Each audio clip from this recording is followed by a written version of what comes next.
Good morning, good afternoon, or good night, and welcome to Command Power, the show in which we discuss all things Magic the Gathering with a focus on Commander. And today we're back with a brand new top 10 in which I look at cards from a specific set and list them according to a variety of metrics. But before we do that, just a quick reminder to please click subscribe if you enjoy my videos. I'm currently growing the channel and I'm getting very close to 1,000 subscribers, so it would mean the world to me if you could support me. And today we have our second top 10 from March of the Machine. This time we're talking about the top 10 cards in the set, and we're starting off with an honorable mention, which is Realmbreaker the Invasion Tree. A legendary artifact for 3 colorless with 2 tap, target opponent mills 3 cards, put a land card from their graveyard onto the battlefield tapped under your control. It gains if this land would leave the battlefield, exile it instead of putting it anywhere else. And 10 tap, sacrifice Realmbreaker the Invasion Tree, search your library for any number of Praetor cards, put them onto the battlefield, then shuffle. So I've got this in my honorable mentions purely because it is colorless ramp. It can go in any deck really, and it can act as repeatable rampant growths in those decks. That's not bad. Obviously it's a little bit overcosted the first time you pay for it, but the repeatable rampant growths are only 2 mana each time, which is what a normal rampant growth costs. So it's a little bit slow, but it could see some niche play, I think. And as for the second ability, well, if you have a Praetor deck, this is going to be awesome, of course. However, I don't really see that happening very often. Second in our honorable mentions is Guardian of Girapur for 2 colorless and 1 white. It's a creature angel 3/3 with flying, and when it enters the battlefield, exile up to 1 other target creature or artifact you control. Return it to the battlefield under its owner's control at the beginning of the next end step. So this is a pretty reasonable card. It's a nice flicker effect. It's very similar to Flicker Wisp, which is a playable if unexciting card. This is similarly not particularly exciting.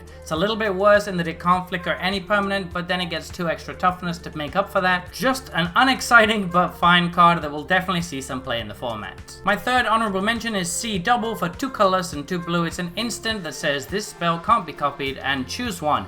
If an opponent has 8 or more cards in their graveyard, you may choose both. Copy target spell, you may choose new targets for the copy, or create a token that's a copy of target creature. So this is kind of sweet because it gives you a flexibility that these kind of spells don't usually have. At the very worst, you're getting a token copy of a creature, which can be pretty good sometimes at instant speed. And if you're really desperate to copy a really important spell, you can also do that. Having the option makes this much better than the sum of its parts. The fact that it can't be copied stops any sort of infinite shenanigans, which is nice. And then late in the game, this can get really good. You can get 2 creatures. You can copy a creature spell and copy a creature that's already in play, or you can copy a different spell and still get a creature that's already in play. There's just a lot of options that you can do with this, and I think it's going to be a pretty decent card. Moving on to our top 10 proper, we have Pylon for 3 colors and 1 black. It's an instant with Convoke, and destroy target creature or planeswalker, Surveil 2. So this is fairly reminiscent of Lethal Scheme, which is an excellent card. This isn't quite as good as Surveilling 2. It's probably not going to be as good as Looting, which is what you're getting with Connive. However, at 4 mana, it's a very reasonably costed removal spell,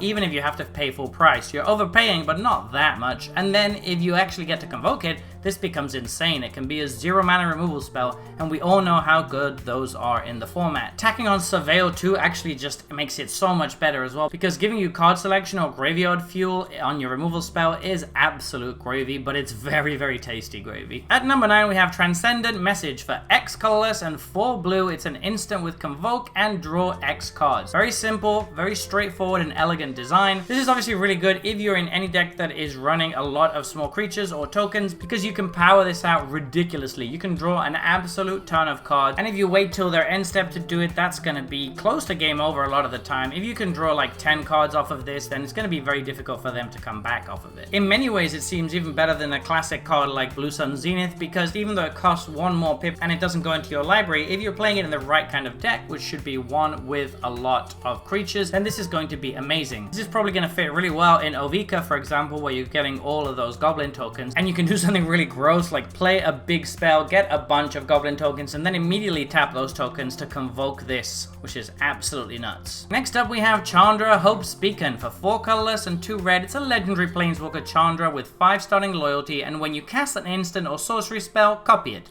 You may choose new targets for the copy. This ability triggers only once each turn. And then it has +2, add 2 mana in any combination of colors. +1, exile the top 5 cards of your library. Until the end of your next turn, you may cast an instant or sorcery spell from among those exiled cards. And -X, Chandra, Hope's Beacon deals X damage to each of up to 2 targets. I'm less high than some other people are on this because I actually feel that the +1 isn't that great. I mean, it's good that it digs you deep, but it can also exile a lot of good stuff because you can only cast 1 instant or sorcery out of it. So it's going to make for some difficult choices even when you don't whiff. The +2 is quite nice, but the real reason you're playing this are the ultimate and the passive. The passive is really nice because getting an extra copy of a spell is always great, and this triggers on every player's turn. So it's going to happen on your turn and on theirs, which is absolutely amazing. And if you haven't got anything else to do, you can just pay 6 for her and remove 2 of your opponent's creatures, giving you a nice little 2-for-1 to start off with, which is great in the early to mid game of Commander. Overall, it's very flexible and brings a lot of power to the table, and sometimes you're just going to want to use the +1 because you really need to dig for something relevant. So I think this is one of the few Planeswalkers that is probably going to be good enough for Commander. Next up at number 7, we have Excise the Imperfect. For 1 colorless and 2 white, it's an instant that says exile target non-land permanent. Its controller incubates X, where X is its mana value. So this is very reminiscent of Generous Gift. I still think Generous Gift is probably a little bit better because A, it's easier to cast, B, you're giving them a 3/3 no matter what, and C, which is a little bit niche, but it can hit lands. This cannot. However, this is sometimes going to be better than Generous Gift, and that means that it's a card that absolutely bears considering because it's probably going to be in a lot of decks in the future. Some of the time when you're killing something small, this is probably going to be better than Generous Gift since they don't get the creature immediately and have to pay 2 mana to get it, and it might be smaller than what you're giving them with Generous Gift. So at any point that you're killing anything with mana 3 or less, this is better, which makes it an amazing card. Flexible removal is something that every deck is interested in, and at instant speed, this should find its way into many decks. Although if you're running a 4 to 5 color deck, it might be a bit risky to play this, but most of the time it should be fine. We have Guardian's Scalelord. For 4 colorless and 1 white, it's a creature dragon 3/4 with backup 1, flying, and whenever this creature attacks, return target non-land permanent card with mana value X or less from your graveyard to the battlefield, where X is this creature's power. Wow, this one is really impressive. It does a really good impression of Sun Titan as long as you have any creature on the board, which is really great. But the thing that I missed the first time I read it is that it gives flying with the backup ability as well as the second ability. So that's going to make it very easy for you to attack with a big creature with this. And when you do, you're going to get to return a permanent straight into play. And if you're attacking with a 5/5 or something, which is fairly likely, you can just bring back a 5 mana value or less permanent, which is absolutely nuts. And then this sticks around as well. So you're just going to be able to keep doing your Sun Titan stuff over and over. And if you put more counters on this in any way, then it gets really crazy because you can just start bringing back your best thing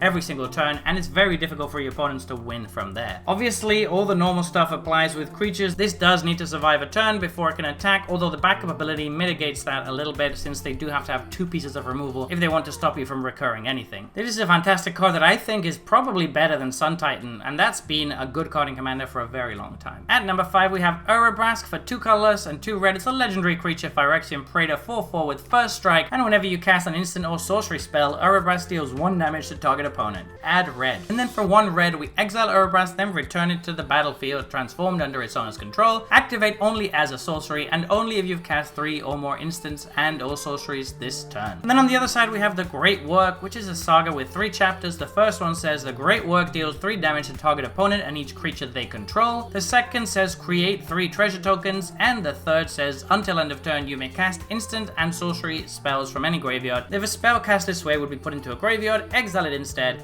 exile the Great Work, then return it to the battlefield. This is definitely one of the better Praetors. It's got really sick art as well. I really love this dynamic art for Urabrask. And as I said in my original video about him, I think he's fantastic in the decks that want him. He is a little bit niche because he goes in Spellslinger and not really anywhere else. But in those Spellslinger decks, he is going to be one of the best, if not the best card in your deck every single time. Coming with a mini board wipe on the saga is really fantastic. And then even though the second chapter is a little bit average, the third one is where it gets really nuts, where you can recast a bunch of stuff, chain it all together, flip him back over, and just go nuts. I think this is definitely going to be one of the standout cards from this set. It's just you can only play it in Spellslinger. At number 4, we have Tribute to the World Tree. For green, it's an enchantment that says whenever a creature enters the battlefield under your control, draw a card if its power is 3 or greater. Otherwise, put 2+1/+1 counters on it. So, not much more can be said about this card than I already said in my preview video. I think this is fantastic. It's just going to allow any deck that plays it to constantly have a stream of cards or have a stream of decent creatures if not. If you're playing a counters deck, this gets even more insane. So obviously in any deck that's interested in that kind of synergy, this becomes really nuts because no matter what you're getting, you're going to be incredibly happy. But even in a regular green deck, cantripping on your big stuff and putting +1/+1 counters on your smaller stuff so that they can trade up, it seems pretty good to me. At number 3, we have Hoarding Broodlord. For 5 colorless and 3 black, it's a creature dragon 7/6 with Convoke.